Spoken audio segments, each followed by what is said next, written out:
안녕하세요. 여러분의 지식을 채워줄 크리에이터 지식보관함입니다. 오늘은 조금 특별한 상상력을 발휘해볼까 합니다. 만약 삼국시대에 드론이 있었다면 어땠을까요? 제갈량이 목우유마 대신 드론으로 물자를 수송하고 주유가 적벽대전에서 드론 편대로 화공을 펼쳤다면 정말 상상만 해도 흥미진진하지 않나요? 단순한 공상을 넘어 삼국지 영웅들이 현대 기술인 드론을 어떻게 활용했을지, 그리고 그것이 전쟁의 판도를 어떻게 바꾸었을지 구체적으로 파헤쳐 보겠습니다.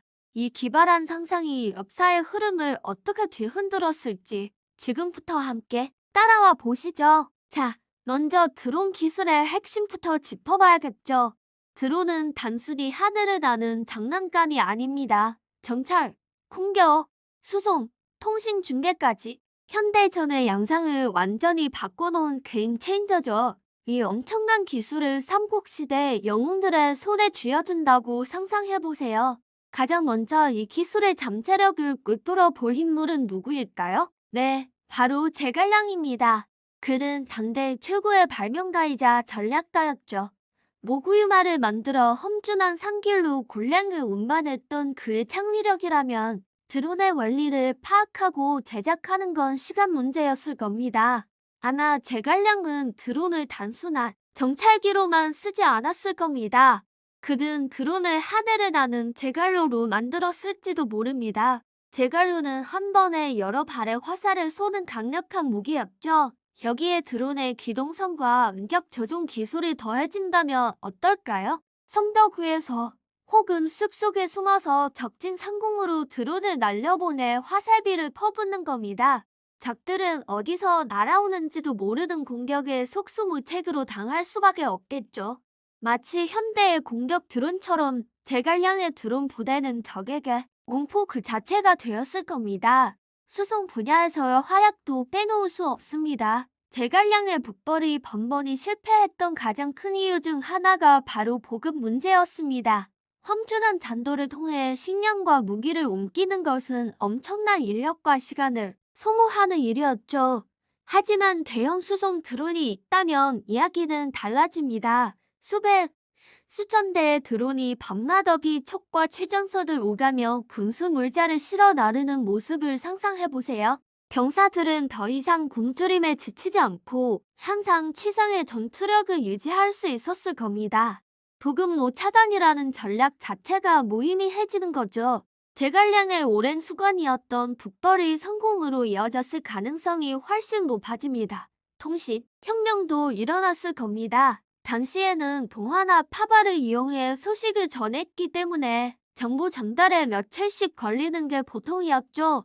하지만 제갈량은 소형 드론에 서신을 매달아 실시간으로 전장의 상황을 파악하고 명령을 내렸을 겁니다. 예를 들어 위나라 군대의 이동 경로를 드론으로 포착하고 즉시 매복 작전을 지시하는 거죠. 정보의 속도가 곧 전투의 승패를 가르는 시대에 제갈량의 드론 통신망은 그 어떤 군대도 따라올 수 없는 압도적인 정보 우위를 가져다 주었을 겁니다. 하지만 이런 엄청난 기술을 제갈량만 독점할 수 있었을까요? 아닐 겁니다. 당대 최고의 라이벌 사마이가 가만히 있을 리 없죠. 사마이는 제갈량 못지않은 지략가이자 끈기와 인내심의 대가입니다. 그는 분명 격추된 촉의 드론을 입수해 역공학, 즉 리버스 엔지니어링을 시도했을 겁니다. 드론의 구조를 분석하고 재료를 연구해서 결국 우리나라만의 드론을 만들어내는 거죠. 어쩌면 더 뛰어난 성능의 드론을 개발했을지도 모릅니다. 제갈량의 드론이 공격과 수송에 특화되었다면 사마이는 정찰과 기만의 드론을 활용했을 겁니다. 예를 들어 사마이는 수십 대의 드론을 동시에 튀워 제갈량의 드론 통신을 교란하거나 가자 군대의 움직임을 보여주며 촉군을 함정에 빠뜨리는 심리전을 펼쳤을 겁니다. 제갈량이 공성계를 펼쳤을 때 사마이가 성문 앞에서 망설이지 않고 드론을 먼저 성 안으로 날려보내 내부 상황을 확인했다면 어땠을까요? 제갈량의 신묘한 계책이 간파당하는 아찔한 순간이 연출되었을지도 모릅니다. 하늘에서 펼쳐지는 제갈량과 사마이의 드론 전쟁, 정말 흥미진진하지 않나요? 첨단 기술을 둘러싼 두 지략가의 돈을 싸우는 삼국지의 명장면들을 더욱 풍성하게 만들었을 겁니다. 자, 이제 시선을 오나라로 돌려볼까요? 간동의 패자, 성광과 그의 유능한 도독 주유에게 드론은 또 다른 차원의 무기가 되었을 겁니다. 특히 오나라는 강력한 수군을 바탕으로 성장한 나라죠. 이 수군에 드론이 결합된다면 어떤 시너지가 폭발할까요? 바로 적벽대전에서 그 징가가 드러났을 겁니다. 원래 역사에서 주유는 황제의 고유계를 이용해 조조군에 거짓 투항하며 화공을 성공시켰죠. 하지만 이 작전은 바람의 방향이라든 변수에 운명을 맡겨야 하는 위험한 도박이었습니다. 하지만 주유에게 드론이 있었다면 그는 더 이상 바람에 의지할 필요가 없었을 겁니다. 이바 물질을 가득 실은 수백 대의 드론 편대를 한밤중에 조조의 함선 위로 날려보내는 거죠. 빽빽하게 연결된 조조의 함선들은 그야말로 거대한 불쏘시개가 되었을 겁니다. 드론들은 정확히 목표물을 타격하고 조조군은 손쓸 틈도 없이 불바다 속에서 정렬했을 겁니다. 소설 속 묘사보다 훨씬 더 압도적이고 일방적인 승리가 가능해지는 거죠. 주유는 미주랑이라는 별명에 더해 하늘의 지배자라는 새로운 칭호를 얻었을지도 모릅니다. 또한 드론은 해상 정찰에서도 엄청난 위력을 발휘했을 겁니다. 만모에 올라가 수평선을 살피는 것보다 드론을 띄워 수십 킬로미터 밖의 적 함대 움직임을 미리 파악하는 것이 훨씬 효율적입니다.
산 조자룡이 정판바에서 유부의 아들 아도를 구출할 때를 상상해볼까요? 수십만 조도 대군에 둘러싸인 절체절명의 위기 상황. 이들 조울의 곁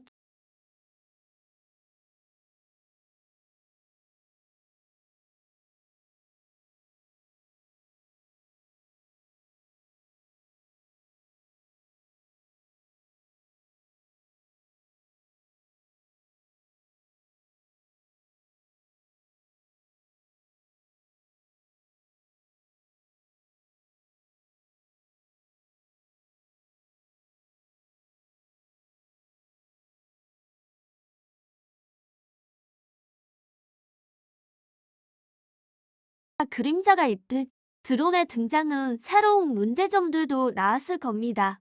바로 안티 드론 기술의 발전입니다. 제갈량의 드론 부대가 하늘을 장악하자 위나라와 오나라는 어떻게든 이를 막아내려 했을 겁니다.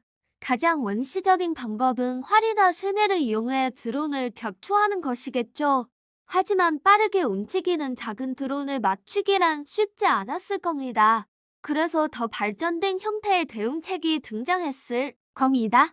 예를 들어 거대한 그물을 발사해 드론을 포획하는 그물포 같은 무기가 개발되었을 수도 있습니다. 혹은 연을 이용한 공중 요격도 생각해 볼 수 있습니다. 날카로운 갈고리를 담거대한 연을 드론 부대가 나타나는 길목에 띄워놓고 드론의 프로펠러를 엉키게 만드는 거죠.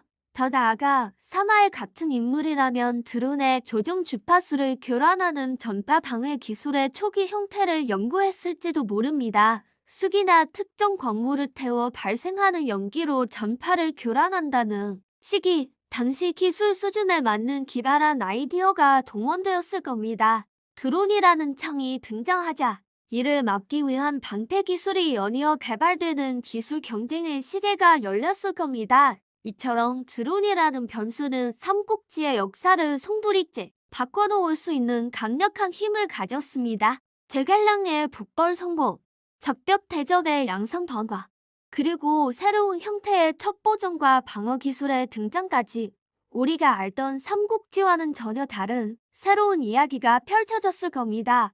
어쩌면 삼국 통일의 주인공이 위나라가 아닌 총나라 혹은 오나라가 되었을지도 모를 일이죠. 오늘은 삼국시대 영웅들이 드론을 만났을 때 벌어질 일들에 대해 상상력을 펼쳐봤습니다. 역사는 이미 정해져 있지만 이렇게 만약에라는 가정을 더해보니 더욱 흥미롭고 새롭게 다가오지 않나요? 기술 하나가 시대의 흐름을 어떻게 바꿀 수 있는지 엿볼 수 있는 시간이었습니다. 여러분은 어떤 영웅이 드론을 가장 잘 활용했을 것 같나요? 댓글로 여러분의 재미있는 상상력을 공유해주세요. 오늘 영상이 재미있으셨다면 구독과 좋아요, 알림 설정 잊지 마시고요. 저는 더욱 흥미로운 지식과 상상력으로 다시 돌아오겠습니다. 시청해주셔서 감사합니다.